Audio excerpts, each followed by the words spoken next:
Welcome back to our next question and answer session with myself, Father Stephen. We'll just jump right in. Today we're going to address two questions. The first one is rather short, so hopefully I can get through it fairly quickly. Here's the question. I know I have to register for Sunday Mass on our parish website, but I'm still not sure where on the website. Please, can you clarify this for me? Thank you. My email address is blank. I am registered on your parish's website. So this was a question written quite some time ago. Hopefully by now this person and everyone else knows how to register on our website. And it's not just our website. I believe you can do it on Facebook. I don't have Facebook or any of those other things. I only have email. So I don't know how to explain how to do it on Facebook, but on our parish website, you just go to our website and you should probably see it on the main page. If not, go to What's New. So it's under the What's New section, and you just click on that, and then it'll show registering for Sunday Mass. And the registrations begin on Tuesdays. So we only register for the Sunday Masses. So you register, the registration begins on Tuesday morning around 6 a.m. And if you're planning to come to the Saturday evening Mass, the 5 p.m. Mass, you need to register by 3 p.m. on Saturday, okay? If you're planning to come to one of the Sunday Masses, 9, 10:30, or 12 noon, then you can register up to midnight, Saturday evening, midnight, in order to qualify. And then you will need to select main church or the hall.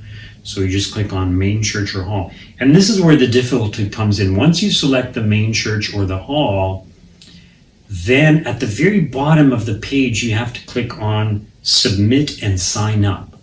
But when I first tried to do it, it was difficult because I would scroll the page up and down, and the part where the submit button was, it wasn't in that scrolling section. It was in a different section. It was in a permanent section. So I thought it was not part of the same page. I wasn't really looking at it.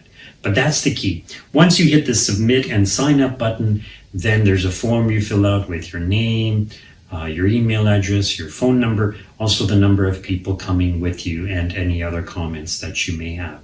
So it's fairly simple. I had difficulty trying it the first time, partially because I couldn't find that submit and sign up button. But once you see it, it's like so obvious, you can never miss it again. So if you do still have trouble, you can ask us. If you don't have access to internet to sign up, I would assume that if you're watching this video that you do. So you can always call in, leave your name, the Mass that you wish to attend, whether it's in the main church or in the hall, the number of people coming with you, as well as leaving your phone number. So thank you for that question, and let's move on to the next question. Hi, Father Stephen. In your June 21st Sunday homily, a portion of your homily, you spoke on fear, why people are fearful of the unknown. Need some more clarity on this subject. Fear of the possibilities of what might happen, or even how people might react to you, has been a major fear for me. So much so, I think it might be causing my body to have more ailments, even though I seek help from others more knowledgeable than I. It seems that these fears of the unknown, of what might happen next, or what people will say and do, is extremely terrifying. I know things cannot go back to normal ever again. Do you have anything to say to those who might have a lot of anxiety over the fear of the unknown after a series of unfortunate events occurred in their lives? Thanks, Father. Hope you had a good Father's Day. So once again, this is a question from way back. We're still in June, so yes, I'm behind, but we're trying to get caught up. So thank you for your patience and for your continued support. So yes, it is true that fear, anxiety can affect our body and can contribute to various bodily ailments that we may have, which is not to say that every bodily ailment that we have is caused by fear or anxiety. In fact, fear and anxiety are often associated with stress. So they say that stress is the number one cause of illness, and many people experience stress. It's not maybe not fear and anxiety in the same sense as this person might describe it, but fear and anxiety are associated with stress. You fear that you can't get your work done. You're anxious because you have so much to do. So all of these things can wear your body down, and that's not good. So being psychologically well, trying to avoid stress, doing things to deal with stress is actually beneficial. So the ideal is that we are calm, that we are efficient and get things done without being stressed out. And it's unfortunate, many people, they're very stressed out. They have a lot to do. Some people are working 2 jobs. It's very difficult. So we pray for you. We support, we want to help and support you in whatever way we can. You know, some people struggling with the coronavirus situation. Yes, the government has helped, but, you know, there's the St. Vincent de Paul, there's food banks, there's the Knights of Columbus. Even some parishioners have offered to help for those people who might be struggling in severe ways financially. So just keep that in mind. It's good to know that. So yes, being psychologically sound can help even our physical bodies to be sound, but there could be an individual who is psychologically very sound, and yet they still have a lot of bodily ailments. So just because you have bodily ailments, it's not necessarily because you have psychological issues such as fear or anxiety. But yes, there is definitely a connection. And it's also been pointed out, you know, a lot of people fear the coronavirus and they're kind of paranoid about the coronavirus. And of course, it's good for us to be very cautious and prudent, especially now. You know, the schools just started up and it seems that the number of cases is rising. So they're saying we might be entering into a second wave. But it's important to keep in mind that we need to look at not just the number of cases, but the number of deaths. And even though the number of deaths continue, it's not at a spiking rate. So they're saying that it's only the elderly or people who have vulnerable conditions, weak immune systems that are most susceptible. So basically what they're saying is most people who get it, they get over it. And the unfortunate thing is, you know, we read in the news person who had it a month ago and now they're having terrible symptoms, and all of this causes fear. You know, they should be reporting on the thousands of people who had the coronavirus and have no symptoms at all, even months afterwards. And notice they completely got over it. They've developed antibodies towards it or whatever. You know, these are the things they should be reporting on. So it's been pointed out that if an individual gets the coronavirus, and they have extreme fear, they're going to think, oh my gosh, I have coronavirus, I'm going to die. Well, that actually compromises their immune system. So in other words, if you get the coronavirus, trust in God, but do whatever you need to do to deal with your situation. And I read accounts, saw videos also of even sometimes families who had the coronavirus, and they basically treated it as they would a common flu. So they took Tylenol or aspirin, and they say that's very good because it thins your blood. So they say the coronavirus thickens your blood. And lots of liquids, lots of vitamin C, also zinc, very, very beneficial. And they said, yeah, they got over it. They kind of struggled. At some point, they felt extremely weak. They thought they were even going to die, but they got over it. And they didn't go to the hospital. They didn't get special treatment. They didn't get medicine. They didn't have ventilators or oxygen masks, but they got over it on their own, even though they had very severe symptoms. So the point is, if we are hopeful and take the necessary measures, you know, a person can get over it, right? So it is good to fear to a certain extent, to be cautious, to be prudent, but being overly fearful, it's not good. And imagine if everybody was so paranoid they wouldn't come out, they wouldn't go to work, our economies would collapse. So we need to open things up. And here's the reality. You know, when the coronavirus first came out, it's kind of like we thought every person that gets it is going to die. And that's not at all what happened. So when you look at the statistics of the number of people that died in the US, the US, they have spiked cases recently, but the number of people that have died is comparable to the common flu, maybe a little bit higher. Some people say the numbers of deaths have been exaggerated, but it's comparable to the flu. And so it's not as dangerous as people thought. Yes, it seems to be more contagious. Yes, if you have a compromised immune system or comorbidities, you are at risk, definitely. But the average person shouldn't be so worried, shouldn't be so concerned. That's kind of the point I wanted to make. Anyways, getting back to the topic, I can't remember what I mentioned in my homily, but there is that passage from the first letter of John, chapter 4, verse 18, and I'm going to read it to you. There is no fear in love, but perfect love casts out fear, for fear has to do with punishment, and he who fears is not perfected in love. So he talks about punishment. We shouldn't think of God as someone who's going to punish us. We should think of God as someone who loves us, and we should love him in return. But in general, perfect love casts out fear. And I think what I mentioned is that if we really trust in God and understood our faith, that we wouldn't fear death. We wouldn't fear catching the coronavirus. We wouldn't fear if we were persecuted or even tortured, because we would understand that anything that we suffer for God can be turned to our good, and it can obtain for us more graces, a higher place in heaven, but also obtain graces for everyone else. So if we had this perfect love for everyone else, we would be willing to suffer and give our lives for everyone else. I think this is what I was trying to get at. It is true that we fear the unknown, and this is why we fear death, because death is unknown.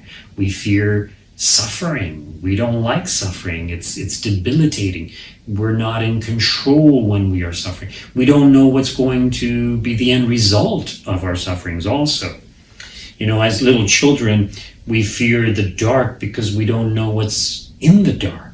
As we get older, we learn from experience there's nothing there. There's nothing to fear.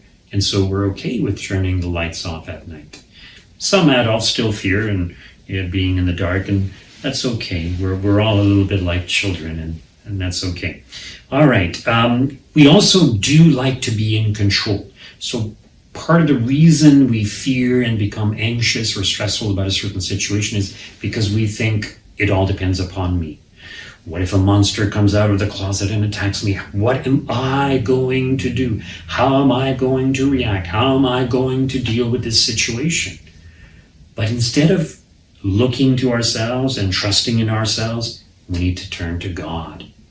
And if we trust that God is with us, if we trust that our guardian angel is with us, if we trust that God will give us the grace, no matter what situation we are in, to act in the way that we need to act, then we don't need to fear. We don't need to worry. We know it doesn't depend upon me. It depends upon God.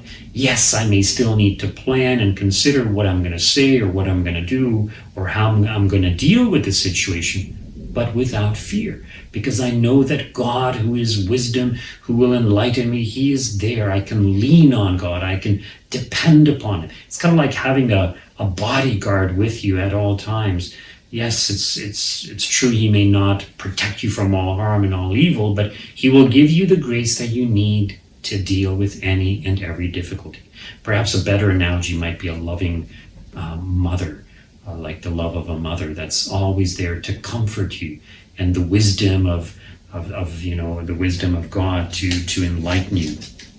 Now, this advice that I give is, to trust in God, is one that applies to all of us. And even for the average person who, maybe doesn't have extreme fears or anxiety, even though they understand what I'm saying, it's another thing to put it into practice. So to put it into practice, we need to practice it, especially in moments of crises, in moments of anxiety, moments of difficulty, moments of great stress.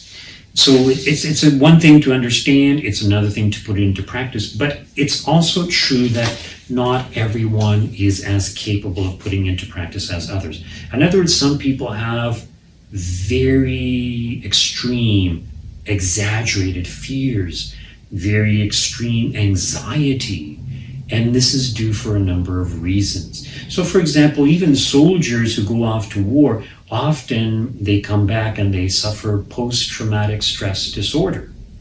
And it's only now in recent times that psychologists have understood this condition. And so they have extreme fear, extreme anxiety, because little things remind them of what they experienced in battle.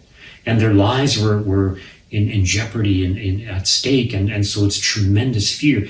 And they can't control their thinking, their thoughts. They can't control their fears. They can't control their anxiety. It's not just soldiers, but anyone who experiences severe abuse or a severe pain from a certain situation or even from a certain person. And this is especially true in regards to young people, children, sometimes even infants who are abused. It might be physical abuse, verbal abuse, even sexual abuse. It causes a tremendous fear and worry and anxiety. And because these children grow up with these fears and anxieties, it becomes part of their life even as adults. In other words, it's very hard for them to overcome these fears and anxieties on their own. And so they need psychological counseling, psychological help. Sometimes they may even need medication to deal with anxiety or even depression. So sometimes the excessive fear and anxiety can even lead to depression. So they often need extra help, sometimes even in the form of medication. But for people like that, the person mentioned they've talked to kind of people who know or experts. So yes, going to a counselor, a psychologist is very beneficial for these people, because what they are able to do is to talk about their experiences in a safe environment. And the ideal is that you learn to be comfortable with your counselor. So it takes time to develop a relationship. And when you open up and reveal your psychological wounds, it's kind of like a doctor who's going to treat them. So by talking about it openly, it makes you realize, okay, I can change my attitude. I don't need to be so afraid. I can deal with it. So that can be extremely, extremely beneficial. Sometimes the problem is that people don't open up enough. So, if you have psychological wounds and you're kind of burying them within you and you don't reveal them to your counselor, it's kind of like going to a doctor and not showing him your wounds. How is he going to treat it? You're not going to get treatment for it. You think, oh, I'll be able to handle it on my own. Obviously not. So you need to reveal these wounds. You need to bring them out into the open. And by doing that, that will hopefully help you to have a better grasp of what you went through, to have a different approach to it, and to be less afraid of those things that can trigger your memory and your anxiety. So talking about it is extremely beneficial, and these psychologists, especially today, they have different methods of helping you to cope and to deal with your anxieties and your fears. So different people need different approaches, but for all of us, it's important to trust in God, to trust in God's love, to pray. And even psychologists point out that people who pray, people who practice their religion, they tend to do much better than people who do not. For someone who has an extreme difficulty overcoming these things, try to think of your fears and anxieties as a cross that you have to bear. So unite your sufferings to the sufferings of Jesus, offer them up to atone for your own sins or the sins of your loved ones, or just to obtain the conversion of sinners in general. So by doing this, you're changing a negative situation, your fear and your anxiety, turning it into something positive because you're offering it up. You're making good use of it. You're doing something beneficial with it. So I encourage you, get counseling if you can. If you've already done that and you still have extreme anxiety and fear, see it as a cross or as a burden.